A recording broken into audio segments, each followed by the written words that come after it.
ہم اپنی تلواریں بازوؤں سے نہیں بلکہ دلوں سے چلاتے ہیں۔ ہمیں اللہ پر بھروسہ ہے، وہ ہماری ضرور مدد کرے گا۔ اتنے میں عثمان بھی آ جاتا ہے اور عبد الرحمن کے لیے کافی پریشان ہو جاتا ہے۔ اس کے بعد طبیب عبد الرحمن کا بازو کاٹنے لگتا ہے۔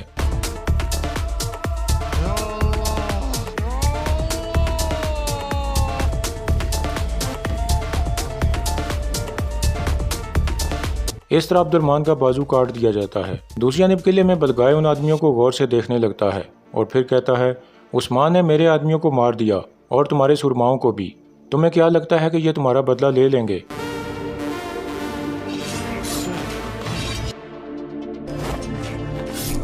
اس طرح جرگتائی ایک آدمی کو خنجر گھونپ دیتا ہے، لیکن اس آدمی کو کوئی اثر نہیں ہوتا اور وہ آرام سے خنجر باہر نکال دیتا ہے۔ یہ دیکھ کر جرگتائی کہتا ہے، یقین نہیں آتا مجھے۔ بلگائے کہتا ہے، ان سب کے اندر شیطان داخل ہے جرگتائی، انہوں نے اپنی روحیں شیطان کو بیچ دی ہیں۔ صوفیہ کہتی ہے، شیطان کو نہیں، میرے بابا کو بیچ دی ہیں۔ ان سب نے ایک جادوئی اکسیر پی رکھی ہے جس سے موت کا ڈر ختم ہو جاتا ہے۔ بلگائے پوچھتا ہے، اگر انہیں موت کا ڈر نہیں تو کیا یہ مریں گے بھی نہیں؟ صوفیہ کہتی ہے، ظاہر ہے یہ مریں گے، لیکن تکلیف کے احساس کے بغیر۔ پھر ایلن کہتی ہے، یہ ہمارے کالے سورما جب تک یہ مکمل طور پر زخمی نہ ہو جائیں تب تک یہ دشمن سے لڑتے رہتے ہیں۔ صوفیہ کہتی ہے، یہ اکسیر میرے بابا نے اپنی زندگی کے آخری دنوں میں بنائی تھی، لیکن اس کی ترکیب بتانے کا انہیں وقت ہی نہیں ملا۔ بلگائے کہتا ہے، کیا اکسیر مجھے بھی مل سکتی ہے؟ تو ہیلن کہتی ہے، بدقسمتی سے ہم نے اس کی آخری بوتل بھی استعمال کر لی ہے، اس کا اثر کچھ ہی وقت کے لیے ہوتا ہے۔ بلگائے کہتا ہے، جب اس کا اثر ختم ہو جائے گا تو پھر کیا ہوگا؟ صوفیہ کہتی ہے، اس کا اثر ختم نہیں بلکہ اور بڑھے گا، یعنی نشہ زہر بنے گا اور پھر یہ مر جائیں گے۔ بلگائے کہتا ہے، تو پھر موت سے نہ ڈرنے والا عثمان اپنی موت سے ہی لڑے گا۔ مجھے اچھا لگا صوفیہ۔ دوسری طرف کائی قبیلے میں دو سپاہی واپس آ کر بتاتے ہیں کہ صوفیہ بھاگ گئی ہے، بلگائے اسے بچانے کے لیے آ گیا تھا۔ عثمان کہتا ہے، وہ ایک ہی جگہ جا سکتے ہیں اور وہ ہے قلعہ۔ اب انہیں قلعے سے باہر پھینک کر برائی کو ختم کرنے کا وقت آ گیا ہے۔ کچھ دیر بعد قبیلے کا ڈول بجتا ہے۔ کونور کو قبیلے میں لایا جا رہا تھا۔ گوہتوں کو ساتھ دے کر سب غصے میں آ جاتے ہیں۔ بامسی غصے میں آگے بڑھتا ہے تو ایک سپاہی کہتا ہے، حضور، گوگتو کی اسے یہاں لایا ہے، اگر یہ ہمیں مارنا چاہتا تو آسانی سے مار سکتا تھا۔ پھر گوگتو کہتا ہے، یہ سب بلگائے نے کیا تھا، اس نے مجھے زہر پلا کر میری روح قبضے میں کر لی تھی۔ بامسی اس کی گردن پر خنجر رکھ دیتا ہے، لیکن عثمان اسے روک دیتا ہے۔ اتنے میں کونور کہتا ہے، نہیں بامسی صاحب، یہ میری ماں کی آخری نشانی ہے۔ پھر عثمان کہتا ہے، اسے جلدی شفا خانے لے چلو۔ یہ سن کر سپاہی اسے اٹھا کر آگے بڑھ جاتے ہیں۔ کچھ دیر بعد عثمان مرگری خیمے کے سامنے موجود تھا۔ اتنے میں گوگتو اور بران وہاں پہنچتے ہیں۔ گوگتو کہتا ہے، جو کچھ ہوا اس کے بعد میرا خون آپ پر حلال ہے عثمان بھائی، آپ مجھے حکم دیں، میں بلگائے کا سر اتار کر آپ کے قدموں میں رکھ دوں گا، میرا سب کچھ آپ پر قربان ہے۔